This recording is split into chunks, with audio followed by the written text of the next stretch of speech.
राज्य में दैनन्दिन हजार हजार जीवंत गछ कटाଯିବା द्वारा आम परिवेश में प्रदूषण वृद्धि पाउछि।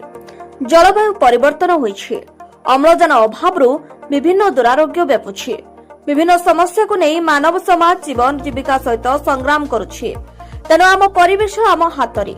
परिवेश संतुलन रक्षा पाइबा पई व्यापक चारारोपण आवश्यकता को दृष्टि रखी रघुनाथपुर अंचल अग्रणी शिक्षानुष्ठान संकेत आईटीआई पक्षरु संपर्क अभियान कार्यक्रम को हाथ को नहीं।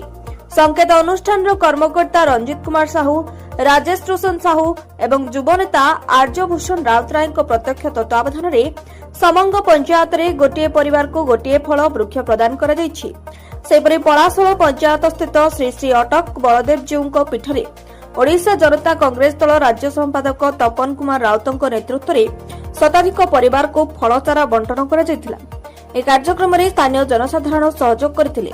प्रत्येक परिवार रे आम चेष्टा करूँ गोटे गोटे गछ फल लगे प्रयास जारी रखीचु। आगामी दिन में जारी रह। आज पलाशोल पंचायत और समंग पंचायत दुईटी जगह आम आरंभ कर। Jagatsinghpur Jyotiranjan Parida report, Shri news.